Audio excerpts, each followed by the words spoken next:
Good morning. It is 20 minutes past 9. You're here with me, Miriam Angel, Salim Barissa, and Emmanuel Gwana. Definitely a beautiful Thursday. Definitely a TBT because the music is giving TBT vibes. Yeah? Today is that day. I also have Anaitwanani. I've seen Alan Walker is coming up in a bit. But right now, a Thursday. It is a Thursday as well. We started with cervical cancer, and right now we want to look at our mental health. There's something that we hear often. I saw a post yesterday. A former colleague, right, put up a post and said that she quit her job, and on that particular post, she said she quit her job because of the toxic work environment in that place. And she's hoping that the management would fix the toxic work environment. And we hear this a lot in the workspace. We hear people say, that place is toxic, I cannot. That environment is unhealthy. Nikienda kazi na feel, by the time I'm leaving, there's like, I have a headache. Either I dislike my colleague, or my boss is being something else, or my colleague is being something else as well. So we have those experiences at the workplace. So today we want to talk about how you can take care of your mental health at the workplace, especially that workplace that you might refer to as an unhealthy workspace. In studio is Hafidha Ahmed. She's a counselor and self-mastery coach. Hafidha, good morning. Good morning. How are you? Good. Good to have you here. Thank you so much for having me. Super excited. Super excited to have you as well. Right. When what a beautiful space. Sorry. I can't help it. This is so cool. It is. Yeah. Thank you. Thank you. And you're beautiful. And you have a Thank you. beautiful smile. Oh, boy. Yeah. So, I mean, if you. they didn't tell you, then there's a problem. Definitely a problem. Good. Thank you so much. You're welcome. Now, what is an unhealthy workspace? You know, anybody talking about an unhealthy workplace is talking about a combination of poor leadership, unresolved communication skills, and lack of accountability in spaces of work. And when we talk about poor leadership, it's actually, they're always talking about a narcissistic boss or a bad boss. You'll never hear I have a bad leader. You'll never hear I have a bad team lead. But you will always hear I have a narcissistic boss. I have a very terrible boss. It's usually the quote-unquote boss, right? Because in leadership, we have the bosses, the managers, and the team leads or the leaders. Yeah. And it comes naturally to a leader to be just and righteous and very inclusive in spaces of work. But a boss, if you're called a boss, that's a red flag. Yeah. The people are taking you some type of way because you're a boss, all right? You're unapproachable. You're not a leader. You're not able to comprehend the people's needs, hence the boss, right? And when we talk about poor leadership, this is where we talk about office politics. This is where we talk about favoritism at work. This is where we talk about unhealthy and unresolved working conditions that have, for a very long time we call them compilation. They have compiled over time, and now it's unbearable, right? And the management can't do anything about it. So all this is a combination of what people call toxic workspace or toxic places of work. Okay. So you've said it presents itself in the leadership level. So let's say you're team lead. And apart from the team lead, can it present itself across colleagues? Right. Right. Because we've mentioned the favoritism part. Yeah. Of course, if I'm favored by the boss, I'm definitely going to feel some type of way. Yes. And I'm going to treat my other colleagues or my other peers a type of way. Because over time, I have been favored. So I feel like I have earned being a headache, a migraine at the office. Or my action and my behavior has been approved in a certain way. I worked at a corporate for about 5 years. Yeah. And I quit that job because as the place of work was growing in resource, we were not growing in mental health. In companies, we have employee attribution to mental health. That is the wellness, employee wellness. That was never growing. So we had a lot of people, and because the company is growing, we have the team leads who are growing in the process, but then mental health was not really taken care of. And because there was favoritism, and then there was the office bay, and then there's the office daddy, and those kind of things. The office kababa. Absolutely. So it makes work very difficult upon colleagues. Yes. Okay. Now, as I like how you're breaking it down. And so there's a space. I've noticed that this is happening at work. How would that impact me? How would that affect me? You've mentioned a migraine. I've had instances where I've had migraines, right? And what is the other attribute that I need to look into? Now, as somebody who is employed in a company and like this is happening to me, why? All right. What are the things that I should look out for in myself as an employee? Okay. When it comes to places of work, we usually talk about work-life balance and that kind of thing. And you realize this is almost impractical. When you're working, you're fully on in your career. You're always at work over many hours. Let's say you're working a 9 to 5. You use about 2 hours getting to work, and then you use about 2 hours going back home. So you practically don't have time for your personal self outside work, right? But how do you maximize your mental health or self-care, because it is only involving you at your place of work? This is where we get to talk about boundaries, creating boundaries at work. And to a lot of people, boundaries is saying no, which, yes, boundaries is saying no, but boundaries is also creating a space where at your work, that is your desk, that is your station. It is important to have a boundary that during breaks, you don't take your lunch at your station. You create that boundary that this is my workspace and this is a place where I have lunch. This is a place where I catch up with my colleagues.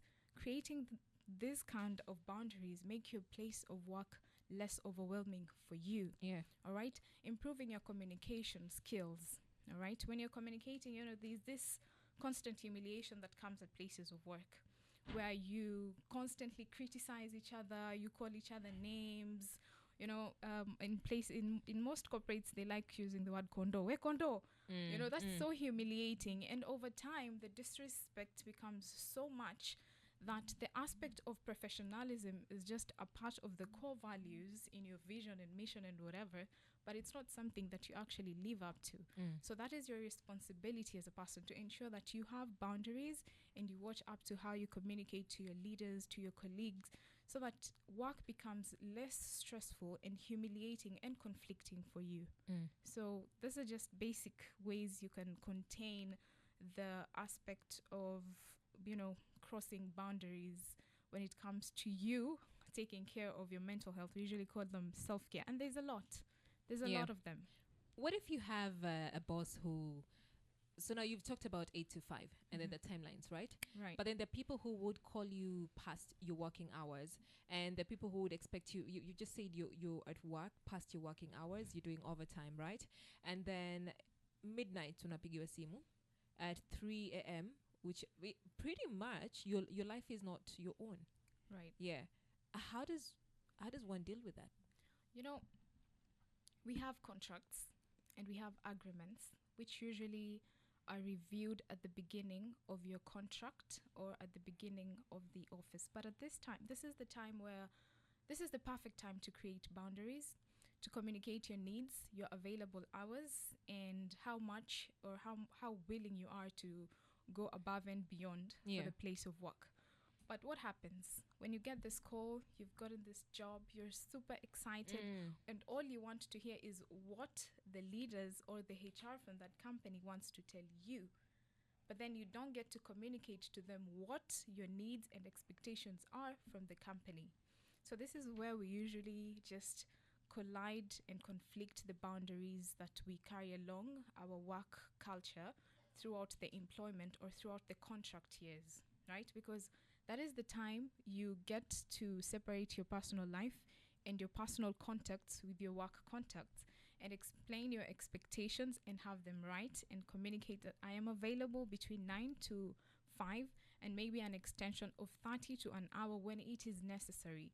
This is not something that along the line you're tired and then you're like, man, it's 6 months. They keep calling me at midnight. Let me correct this. That's just not the time to do that. So you do it at the beginning. At the beginning. Yeah. And when it happens, let's say now it's 6 months, it has already happened. It is time to communicate. One thing about agreements and contracts, they are always, you can always review them. You can always have a conversation with the HR. And once it's done the first time, the second time, you now get an opportunity to communicate that you've been calling me at this time, but this time doesn't work for me. Maybe I'm asleep. Maybe it's time for my hubby. Maybe it's time for my kids. So it is not convenient. And you always do it with a follow-up email, but not an email before communication. So you communicate first and then you do the email. Right. Okay. Mwana saikolojia. Naam. Mimi swali langu wakati ulipoanza pale mwanzoni ukizungumza kabla ya swali la pili, umetaja vile vitu ambavyo kwamba vinachangia kutokuwa na kuwa na unhealthy condition za kufanyia kazi. Umetaja neno bosi. Ukasema ni red flag. See, this word red flag mimi nimekuja kuipata hapa. It's a red flag, Salim. Red flag. So leo tena nasikia tena red flag. So sehemu nyingi za kazi watu wengi wamezoea kumuita yule ambaye kwamba anawasimamia bosi.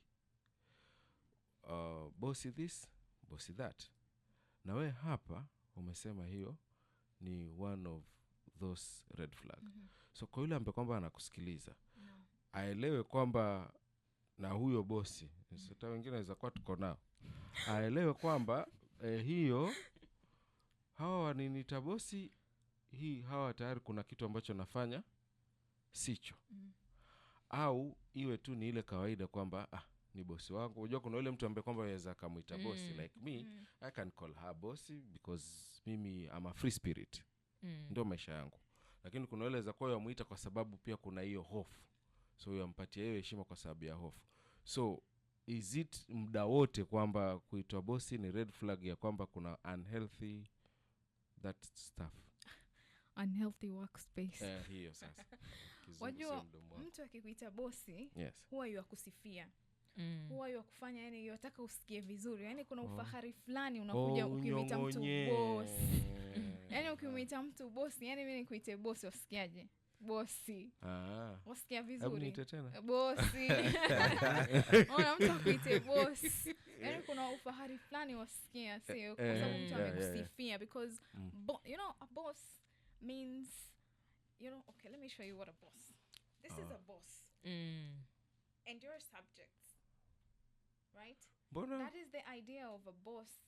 It's someone who has leveled up way than the rest, and the rest reports to them, back to them. All right? It's like a master. That's a boss. But when it comes to professionalism and leadership, you're not about praising someone to make them feel good. All right? You're about actually responding or reconnecting or reasoning about a specific task that needs guidance. Because a boss will always expect you. It's like a manager. A boss is like a manager where they give you directions to something, but then they're not a part of that something. Like, I want you to do this and then give me reports of how it's done. That's what a boss does. And sometimes a boss wouldn't even look how that was done, because there's always somebody else, maybe a captain or somebody else. A boss is the boss's boss.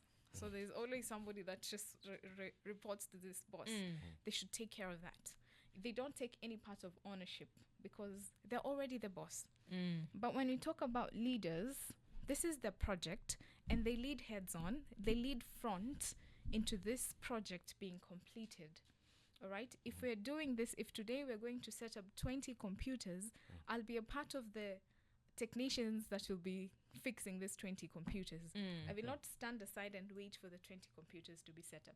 Now, that is the difference between a boss and a leader. Okay. So a boss is just a title.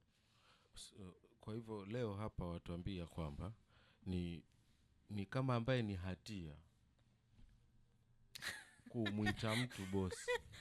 No, I'm looking at this. Yeah. I'm listening. So I'm looking at this. It says a boss primarily focuses on enforcing authority Yeah. and dictating tasks Yeah. to achieve results. Yeah. While a leader, in quotes, inspires and motivates the team to work collaboratively towards a shared vision, often by empowering individuals and building strong relationship within the group. I hear people say that, of course, there's a difference between a boss and a leader. A leader would immerse himself or herself in the process, in the work, right? Okay, I think I get that. Yeah. Right. Tukiwa pale kwa communication, kuna ndio boss wako ama kiongozi wako pale. Pengine yeye sasa ndio unamwona ako na zile characters zenye tumeziita za kibosi. Sasa hii communication part, because yeye ndio nafaa pengine the HR in this case. Right. Sasa yeye ndio ni kama ako na ukali fulani, ako na ubosi mwingi, na yeye bado ndio HR. Hiyo communication part ya kwamba utaketi naye mwanzo anze kumuongelesha ndio zile emails zifuatane. Kuna process nyingine hapo kando, pengine waweza anza kuuliza na wengine ama ni umface direct. You know, kuulizana wengine, that could be called inciting in places of work. Because if you're facing an issue, it is not your responsibility to find out if Miriam is facing the same issue. It is your responsibility to escalate that issue. All right? However, there are procedures. There are procedures that are followed, especially when you and the HR and the boss, nasi hatia kumita mtu boss. However, we minimize calling them bosses. So there is a procedure to go about escalation and de-escalation in places of work. And one of them is actually communicating to the HR or to the boss personally, and you sit them down. That is way after both or you and the HR and the boss emotions have cooled down.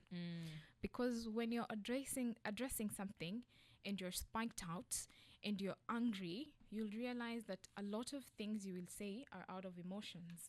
And you won't even mean them. You won't even feel like it in the next 30 minutes or an hour if you take a break or you do the 4x4 breathing techniques, right? So you allow yourself some time and process and understand this something has been happening. I don't want this to go on. It makes me feel like this and this and this. After you've given them time, you first have to look at when you're working, there's a lot of things that is happening, especially when you're a HR or a boss. You have expectations from the administration, you have expectations from the employee and the staff. So you have to look at, what is happening at the headspace of this HR. You always ask them, is now a good time to talk? And then referring to what just happened, I felt 1, 2, 3 things, and maybe this should be handled 1, 2, 3. An experience I had with one of my bosses is I went for a leave and I did not submit my leave form directly to them. And when I came back from my leave, they were super offended. Why did you not hand this leave to me in person? You just put it on my desk. And I noticed that everybody does that. They put it on the desk, and then upon her convenience, she gets to go through it. But then when it happened with me, she was super offended. So she called me for an hour, talking to me about this form. Why didn't you do it? Why are you showing me attitude? And sometimes, it's not about you. It's not about the work. They're frustrated and they don't know where to channel it. But because you're an easy target, because you don't know how to show clear boundaries, you've subjected yourself to this vulnerability, they take it off on you. So you have to look at the right time. So what happened is I was super offended. She's super offended. We're both flickering, right? So I was dismissed. I went back. I took a minute. That's my boss and also a HR. So later in the evening, I noticed that she was all right. Not really, when somebody's also very happy, you just don't want to go and, drop them like you did this to me and That is attacking. So I just waited for an opportunity, and then I noticed they're fine. So I approached the HR. This happened, and this is how I felt. And I feel like this is how I should have addressed it, because it was not personal. Just because I did not hand it to you doesn't mean I was showing you attitude or I was retaliating for whatever reason. And that ended. So that is just a case example of how you can go about it. And then if it persists, now this is an opportunity for you to involve now your direct manager, because we have line managers and then we have HR. Now you involve your line manager, and then the HR, and then yourself, and then you air the issue. And then after the meeting is when you write the email of what just happened for records. So that's the procedure to go about it. All right. Well, we are speaking to Hafidha Ahmed. She's a counselor and self-mastery coach. We're looking at how to maintain a healthy, how to look after your mental health at the workplace. Okay? And when we get back, I think now she'll tell us how to do that. You've mentioned create boundaries, but then also I want us to look at the flip side. In the workspace, what can people do, especially in this workplace, especially employers? What can they do to ensure that there's stability in relation to that? Do you have any question? Do ask. And, we are speaking. We are talking about the mental space, mental health in the workplace. We're speaking to Hafidha Ahmed. She's a counselor and self-mastery coach. Now, we've talked about what causes an unhealthy work environment. And I see the contributory factor stems to leadership, right? And pretty much bad leadership. So we have bosses who are bad leaders, and then we have bosses who are good leaders. Right. Yeah, I would like to paint it that way. But now when we look at the workspace, and this is something that comes up every single time, that the workspace, the environment is not healthy. What measures should an organization put in place when it comes to building a healthy workspace for their employees? Okay, first things first. When it comes to every organization, they have a mission, they have a vision, and they have the core values. When it comes to places of work, workshops that I do a lot on psychological safety at work, we usually try to understand if the employees or the staff of that organization understand what the mission of the organization or the company is, where the vision, what the vision is, and what the core values are. Because if you do not understand where the company is and where the company is going, you're definitely out of place. Yeah. If you do not understand the core values, which is the culture of that place, it's definitely going to be a problem for you to fit in that organization. So first, it's to understand what the core values are. If the core values say professionalism, then it is your utmost responsibility to take professionalism seriously, right? And the management can always ensure that the staff take it seriously. If it is integrity, then that should not be disputable. Yeah. All right? Because you hear companies talk about professionalism, integrity, but then the employees don't even know what the core values are. Yeah. It's one family, one dream, but then they're very far from looking like a family. All right? So there's the aspect of ensuring that the workplace culture is what everybody lives by. All right? And it is also the responsibility of the organization to have wellness programs for their staff. And, mental health is widely spoken about. In fact, the theme of 2024-2025 Mental Health Day, which is usually on 10th of October, was mental health at places of work. And this is because over time it has been spoken about, but people don't do anything about it past talking. Yeah. We always talk about it. But then after talking, That's it. Yeah. Yeah, now we know about mental health, Yeah. but we don't do anything about it. Yeah. So this is where I was talking about creating boundaries and ensuring that they're followed. All right? Yeah. If we speak about we don't eat at the boardroom, we make sure we don't eat at the boardroom. All right? Because you're creating that professional environment where everything is done at the right place. Right? Yeah. Imagine if we were walking with buckets and peeing anywhere we please. Yeah, very unhealthy. Very unhealthy. Yeah. It's the same with walking with food everywhere. Imagine if we were walking with food, eating on the streets. You're having your lunches. It doesn't work like that. Yeah. Right? And then, in places of work, we have let's talk about Gen Zs. I'm a Gen Z. I leave work at 5. I get home at maybe 8 or 7:30 on a good day because of the happy hour. Nothing happy about it. And then you get at home, and then you want to eat, you want to catch up, and then you want to scroll on TikTok and scroll, and then go on Instagram, and then maybe Netflix one episode, and then it's 2, and then it's 3, and then you're tired, and then you skipped a meal, and then it's the morning, you're late, and then happy hour again, and then you get to work. You've already not prepared yourself well for work. Yeah. So of course you'll get to work and it's toxic. You get to work and you're drained. You get to work and it's dreadful because you did not prepare yourself for work. Yeah. You come to work, you did not eat, you do not have water on your desktop, you're not hydrated, you don't have food, you don't have anything, you're not taking care of yourself. Yeah. And the company maybe or maybe not has, it's usually the tiniest things, like the breaks. When it's break time, you want to sit at the same station. That is so unhealthy. Like, go out, walk a little, say hi to somebody. That the very little things that office tries to maintain for their employees, but the employees really don't do anything about it. I like that. There's something I was listening to, and somebody said that it's lunchtime, and you find us having lunch on our desks.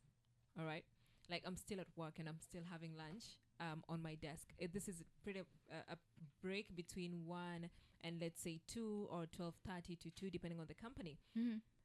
Why don't I just get out, and go to that kiosk or whatever it is, sit and have my lunch and then come back? And even when it's break time, we do it, but we do it. So what's the challenge? Is it bad to just have lunch at the workplace, have my breakfast at the workplace? Do I need to get out? That's the thing. You feel stuck in the same. At the end of the day, it does not translate to I am stuck in the same space, but the inability to break a pattern. You've worked all day, and then now it's lunch. Now it's maybe you've worked from morning, let's say from 7 a.m. Now it's 10 a.m. Breaking the pattern of how your brain, we have bandwidth. Bandwidth is how much we can do at a certain time, right? Yeah. So when this bandwidth is already depleted by the time it's 2 p.m., how do you recharge it? Yeah. Breaking the pattern, changing the environment, getting a minute to breathe is how you break and recharge it.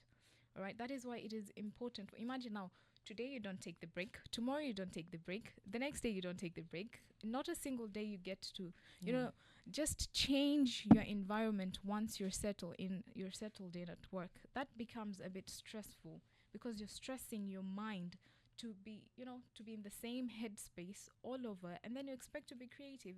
You cannot be creative. Okay, this one now is another person's mwenye anatusikiza anasema good morning, let's talk about it here and now. Hii amekuwa Is that a grievance? hii ni grievance. What can you now jina yako ameweka dot say about us who have been employed, tena akasema Trump, and now we have to work from home until after 90 days ndio tujue ni vipi. So I'm trying to understand the context. Is it that they're going to be working from home for 90 days, or is it the uncertainty that comes after 90 days? Yeah, I think ni ile story these are wale watu wenye wako employed na states but wako hapa nchini. So kuna ile directive ya Trump yenye alitoa ya hizo to suspend the for 90 days. Yeah. So they're not supposed to report to work. Have they been told that they're not supposed to report to work? Because ameandika hapa. Yeah. So I think actually I get it. This is where we get to manage workload. This is also part of mental health, taking your mental health a bit seriously when it comes to workspaces. When you get to work and then you're just so tired, or maybe you just switch on your laptop and you're like, another day of this, right? Especially that they have 90 days. That is the best time to prioritize on what comes before what. That is the time to prioritize which of the tasks is important, because there are tasks that are actually very heavy and bulk, and these are the tasks we usually say eat the frog in the morning. You do it very early in the morning when your bandwidth is still large, when you're still refreshed, you're still energetic, when the sun is still not here. All right, so that by the day goes by, this is planning and prioritizing your work. So that by the day comes by, you have done the most important and the most difficult stuff. All right, so that by the end of the day, you're just doing the lesser work, and maybe that's the time you can take a task. But usually what happens, we don't manage our workload. we have a lot of things. We do the same thing every day, and then we're so tired. And then now, especially when you're working with the timeline, it means you're rushing towards completing a certain project. No, I think she's talking about that the waiting period. It's more like when an organization tells you that you need to hold. You need to not come to work and wait for communication. Yes. So you're waiting for communication. It's for the company to tell you if you have a job or you don't have a job. Okay. Yes. So it's the uncertainty that Yes. comes with the 90 days. I think when it comes to uncertainty, this is the time you just get to prioritize on your mental health, because you can't keep worrying about something you're not sure about. That's the uncertainty, whether you're going to keep the job or you're not going to keep the job. This is the time you start looking for other opportunities. You get to do what is within your scope. You get to do what you're in control of. There's this amazing circle in psychology. You usually say, what is within my capacity to handle, within my control, and then what is outside my control. You getting or securing back the job is not in your control. Yeah. So there's absolutely nothing you can do about it, right? What you can do, which is within your control, is look for other opportunities.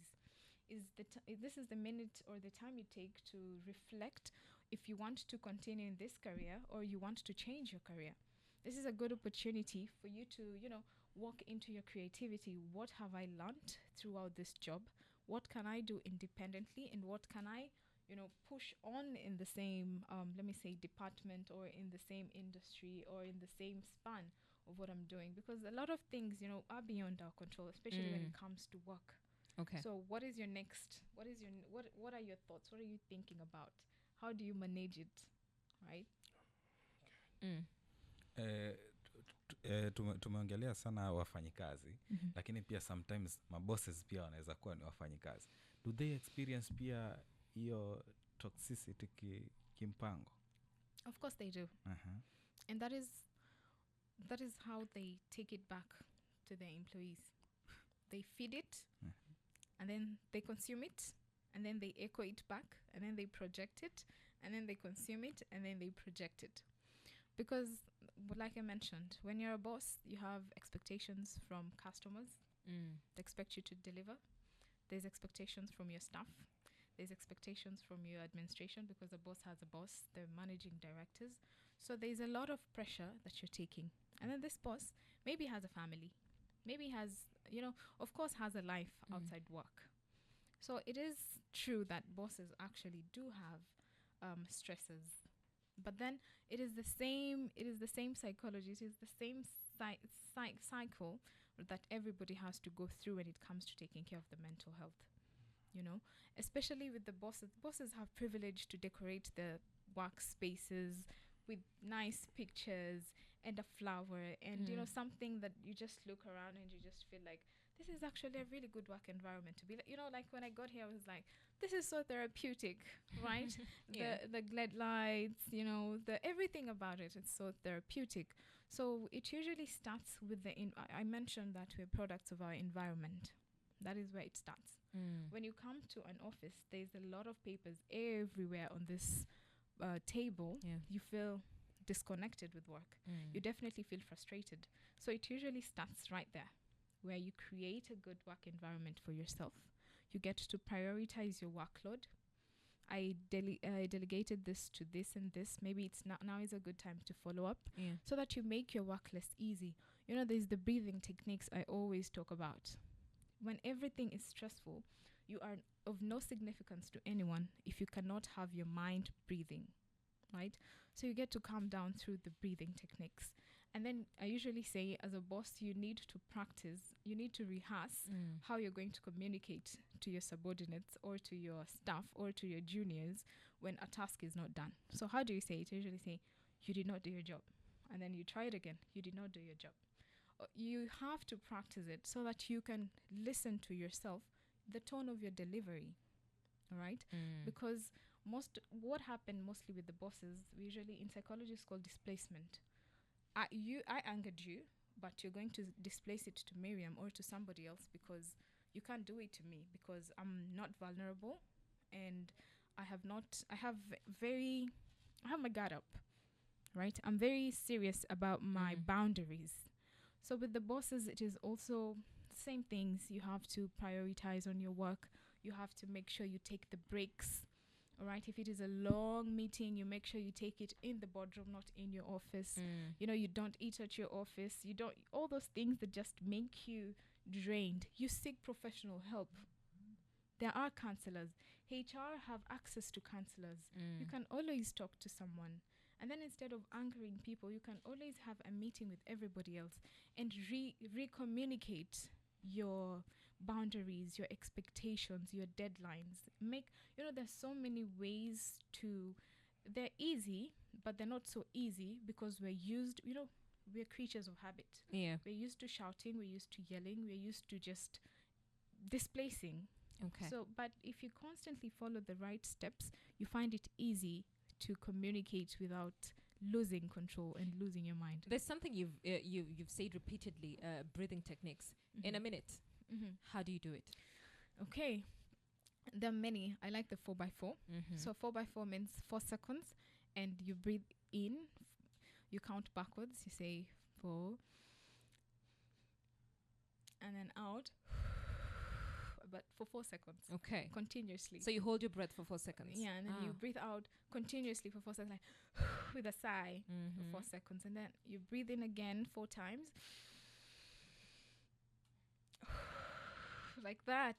So that until your belly hurts, until that warm air comes out, until your mind, when you're breathing quickly, your heart beats fastly, right? Because you do not have enough air for your right.